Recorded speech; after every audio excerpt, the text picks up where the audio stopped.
nyo dito sa screen mga kabarya yung sample. Napaka-rare to find po yan mga kabarya at umaabot na po yung bintahan yan hanggang 20k sa Facebook sa mga coin group, mga nagbebenta niyan.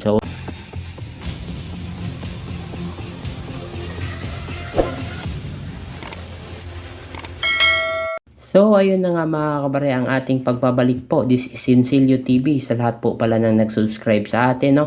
At pataas na po ng pataas yung subscriber natin, 500 na po. So malaking tulong na din yun sa akin mga kabarya.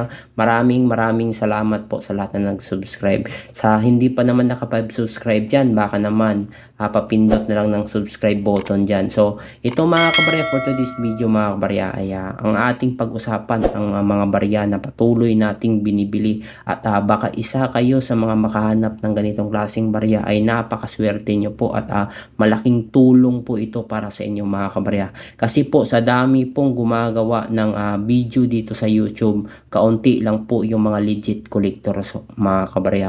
So pakinggan yung mabuti mga kabarya at napakaswerte nyo mga kabarya. Bakit? Kasi napadpad kayo sa channel ko at isa po tayo sa legit collector mga kabarya.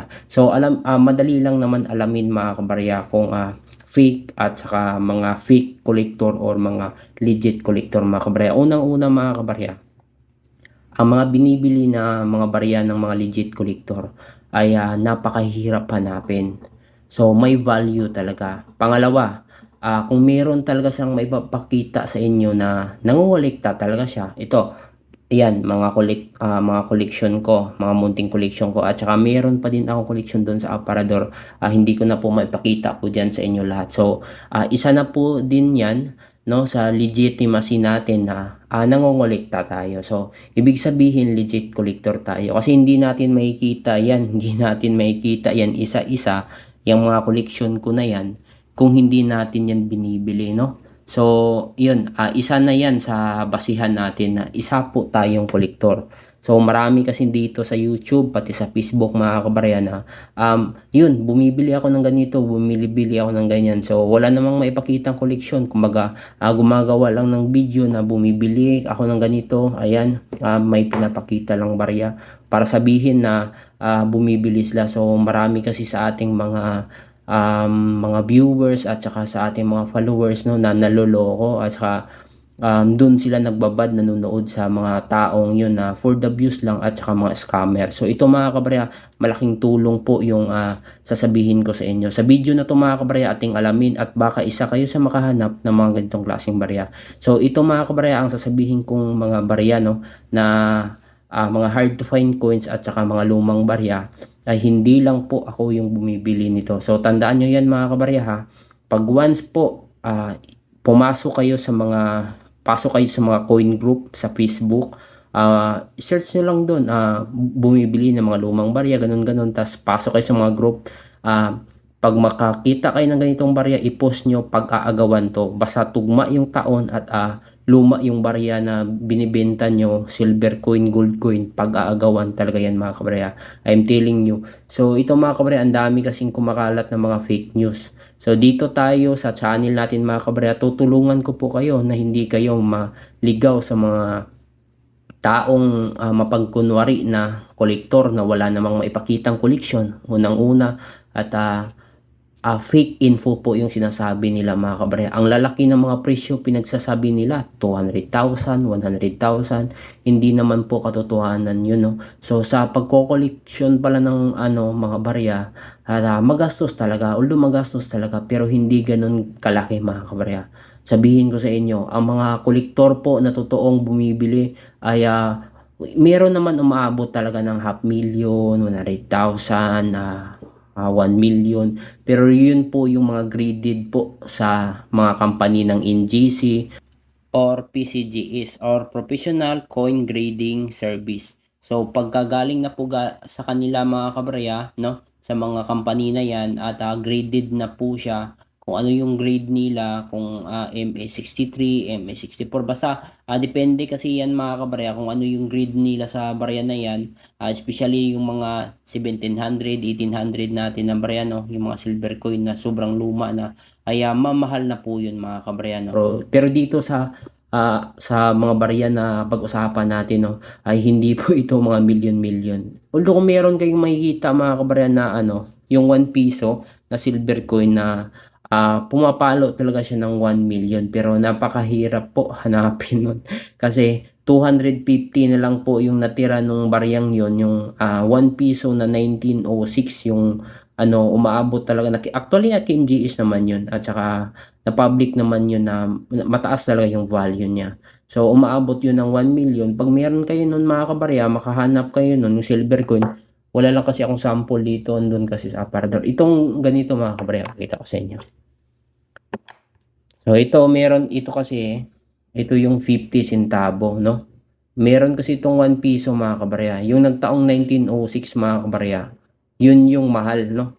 Umaabot, pumapalo talaga yun ng 1 million, lalo na pag graded po siya sa NGC. Itong ganito mga kabarya, oh.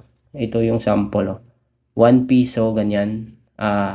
Ito 1 piso, tapos ang nakalagay sa baba, Pilipinas. Ayan, tapos dito 19. Ito kasi na to, copy coin lang to mga kabarya eh. 1903 to 1906 po yun. So yung 1906 nito mga kabarya, napakamahal. Pumapalo talaga siya ng 1M. So yung barya kasi na yun, no, yung 1906 ay meron lang silang na-release na pagkakaalam ko 200,000 mintage, at kinuha ulit ng mga Amerikano at tinunaw nila. So kasi nagmahal kasi yung pilak nung time na yun. At merong hindi sila nakuha mga kabarya, na meron lang 250 pieces na di nila nakuha siguro nasa mga tao na yun, or di natin alam kung saan napunta yung 200 pieces na yun. Yun yung mga genuine na natira. Yun yung mga authentic. Kaya ang daming gumagawa ng mga fake na coin nung 1906 na yun para makabenta ng mahal. Pero sa mga kolektor kasi mga kabarya, hindi basta-basta bibili yun ng ating mga legit kolektor kung hindi po siya graded sa company. At saka siyempre kung kolektor ka naman, marunong ka nang tumingin kung authentic ba yan or fake, di ba? So yun mga kabarya, no, yun yung umaabot ng 1 million. So dito sa mga barya na pag-uusapan natin, hindi po to million at saka pag merong bumibili nito mga kabarya, gumagawa ng video na binibili nila sa halagang 20,000, 15,000, 30,000, automatic mga kabarya, ako na magsasabi sa inyo, fake po yun. Fake info at saka fake collector po yun. At proceed na tayo mga kabarya. Ang una nating pag-uusapan dito mga kabarya, yung hard to find coins, or yung mga mahirap hanapin na mga barya, no? At limited lang po yung ang nai-release ng ating bangkong sentral. Bakit kinokolekta ito ng ating mga coin collector? Yun nga po, may basihan po lahat ng mga barya na ipapakita natin ngayon. Bakit kinokolekta? Kasi nga po, ako kaunti lang po yung nai-release nila, at hindi po mabuo yung mga koleksyon ng ating mga coin collector na series from centavo to 1 piso to 5 piso hanggang 10 piso kung wala po yung mga tao na yun. Kaya very demand po yun sa mga coin collector na mga kasamahan natin, no, na hindi pa din nakapagbuo ng mga series kagaya ko, na hanggang sa ngayon hindi ko pa nabuo yung mga hinahanap nating mga hard to find coins, at patuloy nating hinahanap at binibili mga kabarya. So pakinggan yung mabuti mga kabarya, kasi po ang sasabihin natin dito, no, ay yun pong exact date. Hindi po tayo naghahanap dito ng mga common coins. So mga hard to find coins to mga kabaryata, dapat tugma po sa hinahanap natin yung i-offer nyo sa atin. Kasi nga po, yung mga date na sasabihin ko dito mga kabarya, yan lang po yung hinahanap ko, at yan lang din po yung mga hard to find coins. So proceed tayo mga kabarya. Una-una natin papakita ko sa inyo, mag-start po tayo dito sa very popular po na center of the eye ng ating mga coin collector ngayon mga kabarya, na sobrang demand, at baka isa po kayo sa makahanap ng ganitong klaseng barya. Napaka-demand po itong mga kabarya sa ngayon. At ako mismo mga kabarya, kahit pa medyo mahal tong barya na to, kung kayo makakita nito at tugma po talaga sa hinahanap natin, ay bibilhin ko po ito sa inyo sa halagang 10,000. Sagad po ako sa 10,000. So ang tinutukoy ko mga kabarya, ito po yung NGC or New Generation Currency natin mga kabarya. So tingnan nyo to mga kabarya. Pakita ko sa inyo yung sample mga kabarya.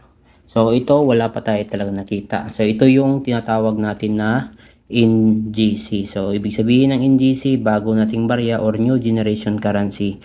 Ang New Generation Currency natin mga kabarya natin piso. Kaya na-release po ito nung 2017 hanggang 2020 pa po yung may taon to. So ang naka-imprint dito mga kabarya, no, nakalagay dito sa pinaka-obverse niya ay si Apolinario Mabini. So sa luma natin mga kabra, itong BSP, ito yung tinatawag na BSP yung luma natin, no. Ay ang nakalagay dito po sa pinaka-obverse niya mga kabra si Apolinario Mabini at saka si Andres Bonifacio. Pero nagtaka tayo, no, kung bakit pagdating dito sa New Generation, tinanggal na po nila si Andres Bonifacio. Magkasama po kasi yung dalawang yan sa 10 piso natin. At hindi natin alam kung ano yung main reason at bakit hindi na po na-aprobahan. Ang tinutukoy ko na NGC mga kabarya, yung 10 piso mga kabarya na 2 heads. Ibig sabihin mga kabarya, mayroon po silang na-release si NGC na 10 piso na bago na may kasama si Andres Bonifacio. Tingnan nyo dito sa screen mga kabarya yung sample. Napaka-rare to find po yan mga kabarya at umaabot na po yung bintahan yan hanggang 20k sa Facebook, sa mga coin group, mga nagbebenta niyan. So hindi naman, dalawa lang po yung nakita kong nakahanap niyan mga kabarya, no. Napakahirap po talagang hanapin at rare to find talaga siya mga kabarya, kasi release po ito ng NGC mga kabarya as a sample coin lang. Kaya nga po yung naaprubahan nila ngayon, ito po yung nag-exist, si Apolinario Mabini lang yung naka-imprint at wala po si Andres Bonifacio. As I said nga po mga kabarya, meron nga po silang i-release as a sample coin na kaunti lang po yung mintage. Di natin alam kung ilang mintage lang po yung na-release nun. Kumbaga sample coin lang, nakasama po dalawang muka. Ayan, andyan nasa screen mga kabarya, tingnan nyo. Yan yung muka na dalawa po, 2 heads na 10 piso NGC. At umaabot na yung bintahan yan mga kabarya ng 20k. Napaka-demand po yan sa ating mga coin collector. Pero sa akin mga kabarya, kaya nga po nagbakasakali akong gumawa ng video dito sa YouTube pati sa Facebook natin, na baka sakali lang, no, na baka meron kayo at meron kayong may hawak na ganito, bibilhin ko po sa inyo sa halagang sagad ko po ng 10,000, lalo na pag maganda yung condition. Pero hindi kagandahan mga kabarya, kukunin ko hanggang 8,000 lang po. Sagad na ako sa 10,000 mga kabarya. Meron kasi tayong nakikita na nagbebenta, no, 23k, 20k. Sobrang overpriced naman yung mga kabarya. Kumbaga sinasamantala ng ating mga seller na presyuhan ng malaking halaga, no, kasi nga as I said mga kabra, rare to find nga po ito at napakahirap hanapin. Pero kung ako naman yung seller, it's my choice ko naman yun at ko yun, right ko yun kung magkano ko siya ibebenta, 'di ba? Kasi ikaw yung nakahanap eh. Pero yun nga mga kabarya, para sa akin naman, overpriced na po siya sa 10 piso na NGC. Para sa akin mga kabarya, kasi on opinion ko, kasi nga sa 20k na bilibilhin ko sa coin na yun, marami na po akong mabiling rare coin noon at mga silver coin, hindi lang isang piraso lang. So yun yung ko mga kabarya, no, point ko doon na sa 20k marami na akong mabibili noon. Unlike kung ko lang, ko yung pera ko dun sa, sugal ko lang yung pera dun sa isang barya lang. So yun lang mga kabarya, kung makita kayo ng 10 piso coin mga kabarya, yung nasa screen, dalawang mukha po, si Andres Bonifacio at Apolinario Mabini, bibilhin ko po, sagad ko ng 10k. So PM nyo ako agad sa page mga kabarya. Page ko pala mga kabarya, sa hindi pa nakaka-follow dyan sa ating Facebook page, Rare Coins PH.0.02. So Proceed tayo mga kabraya. Ito yung pinakauna natin, no? Pinaka sa top of the line kasi yan mga kabraya na hinahanap ng ating mga coin collector. Yung 2 heads na 10 piso NGC. Sample coin lang kasi yun mga kabraya, no? At hindi nga po na-aprobahan pero may na-release sila. Ang pangalawa natin mga kabraya, ito na 3 years na po ako naghahanap nito, no? At hanggang sa ngayon hindi ko pa rin siya nabuo. Itong Sintabo series natin mga kabraya. Kunin ko lang. So dito mga kabraya, ito yung pakita ko sa inyo. Ito yung Republika ng Pilipinas, Bangko Sentral, no? 25 centavo coin series from 1995 to 2017. Ang ganda po ng mga condition nito mga kabraya. Piling-pili ko po talaga itong mga collection ko na to, no?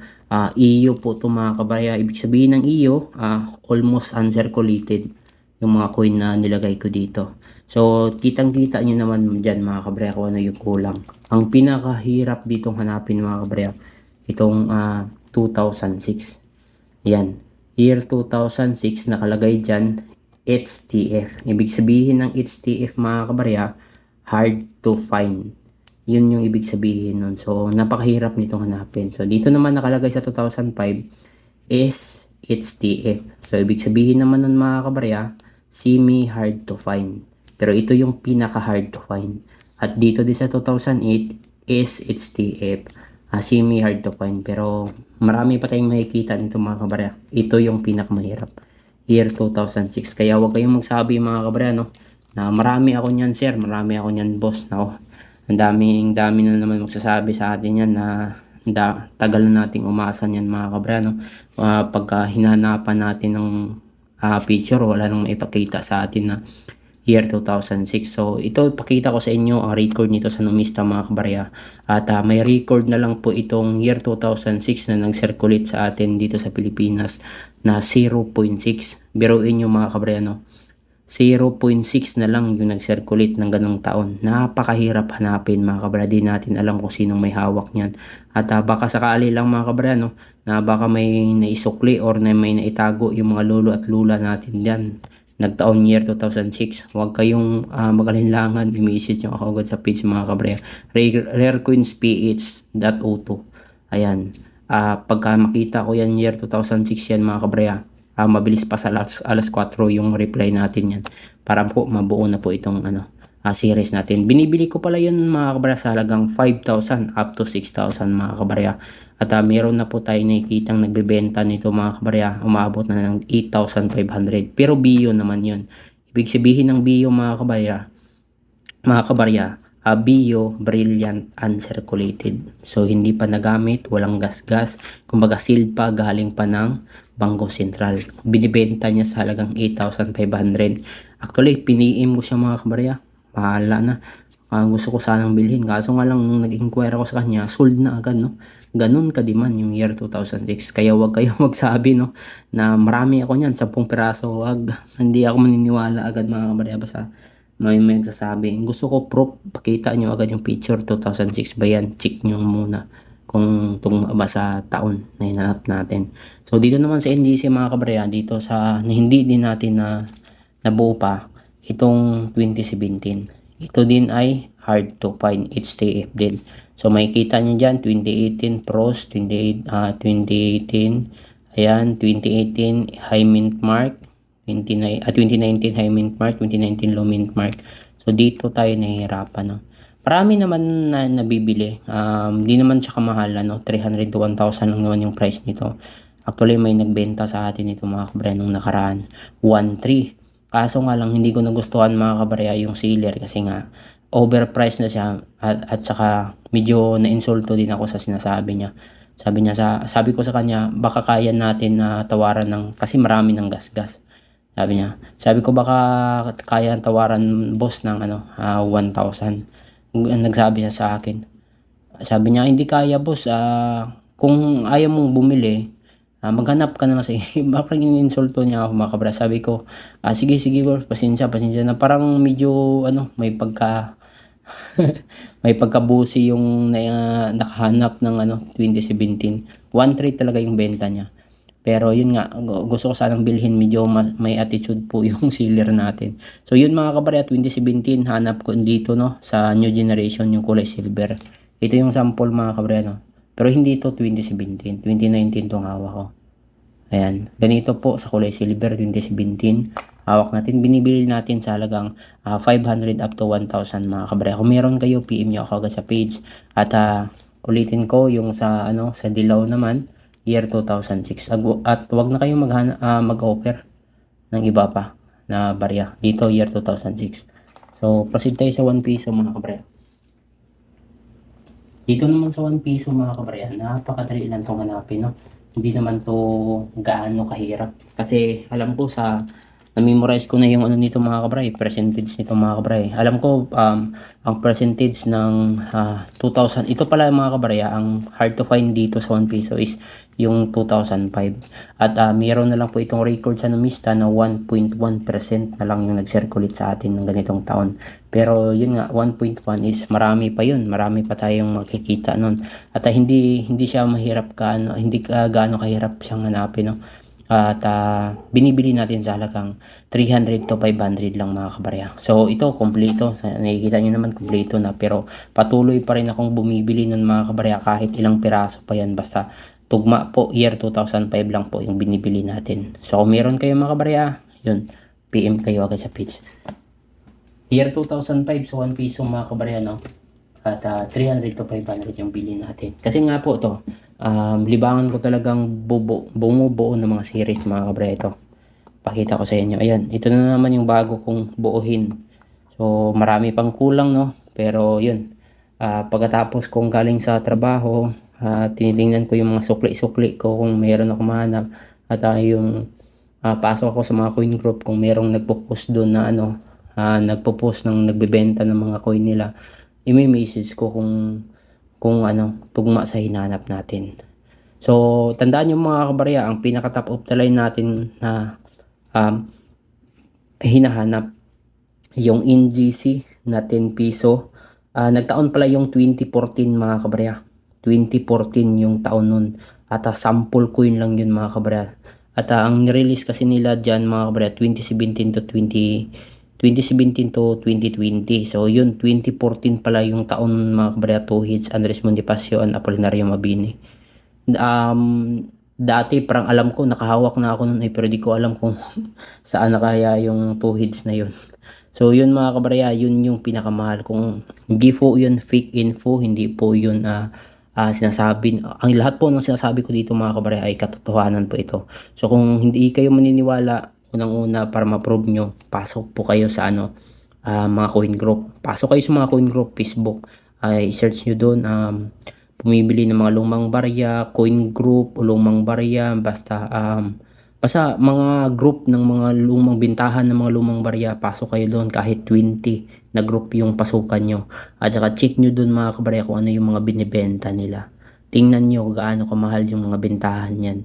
At maraming seller at maraming buyer dyan mga kabarya.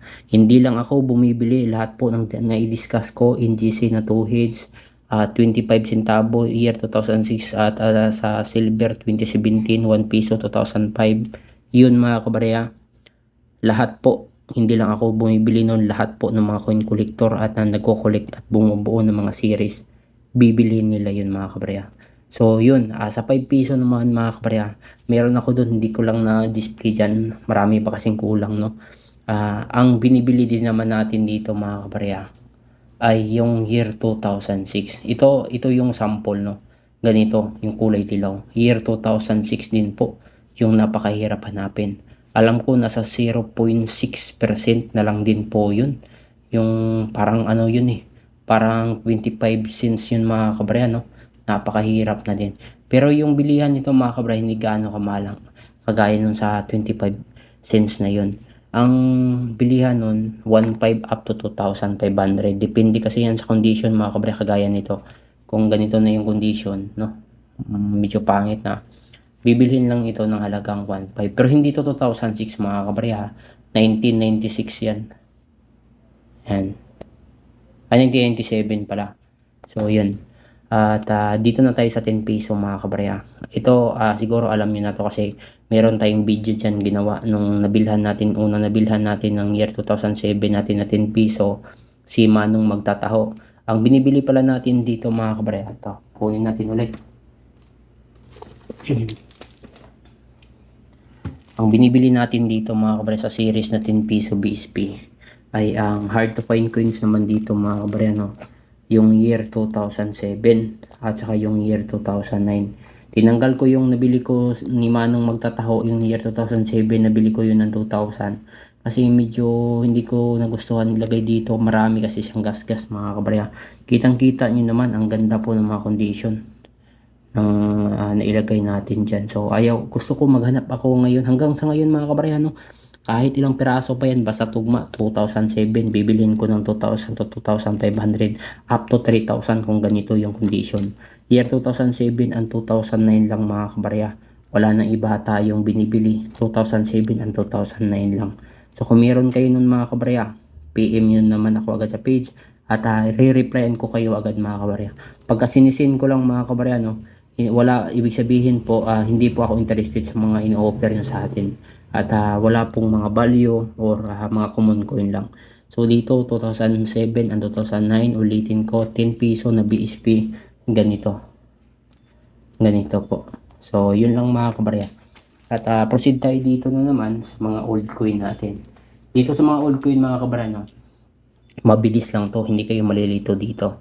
Lagi nyong tandaan mga kabarya, pagka old coin yung hinahanap at binibili ng mga coin collector, 1945 pababa po hanapin nyo. So much better mga kabarya yung mga matatagal na nabarya, no? Mas mahal po yun, yung 1700, yung mga Spanish pa.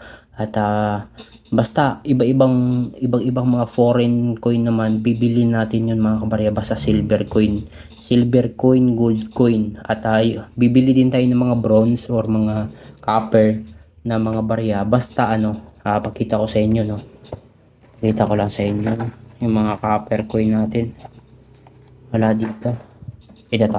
Try natin dito maghanap.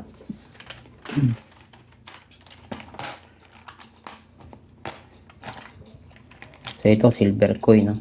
Ayan. Ito silver coin. So ito yung mga copper coin. Ayan. Nabili din tayo ng mga ganito mga kabarya. Basta yung mga lumang-luma, no? Yung mga 1800, no? Yun yung mga yung nagtaon na pong 200 years, 100 years na mga kabarya. At hindi bagaan kamahalan mga kabarya, pero basta rare po, bibili natin ng mahal yun. Aabot niya ng 10,000 din, basta depende na lang mga kabarya. Sasabi ko sa inyo, pagka old coin 1945 pababa. So lahat po yun kasi ng mga, mostly po kasi ng mga ginagawa sa mga taong yun 1945 pababa ay ang ginagawa nila mga kabarya, may halo pong silver. Hindi po kagaya ng mga bagong barya ngayon na nickel na lang, steel or nickel na lang po. Yung mga magnetic na, dati kasi silver, talaga gawa sa silver kagaya nito mga barya. Yan to, mga silver coin to. Yan, mga silver coin yan. Marami tayong silver coin dito eh. Asan na ba yan? Basta mga 1945 pababa mga kabarya sa old coin. At wag nyong kalimutan mga kabarya pagka ito. Ayan. Kagaya nito mga kabarya, silver coin. $1. Ang ganda ng condition, no? Tingnan nyo yung date. 1885. So almost alos mag 150 years na po yan, no? So wag nyong kalimutan mga kabarya, sa old coin 1945 bababa lang po binibili natin, no? At mas maganda yung mga US coin natin, no? Yung US Pilipinas, yung pinakita ko sa inyo mga kabarya yan. At PM nyo ako agad sa page. So yun lang mga kabarya, salamat po sa lahat ng nanonood dyan hanggang sa dulo, no? At maraming salamat din po sa nag-subscribe sa atin. Legit collector tayo mga kabarya. Sa ulitin po mga kabarya, hanggang dito lang po yung video natin. This is Sincelio TV. Mag-ingat po kayo lahat. God bless you all.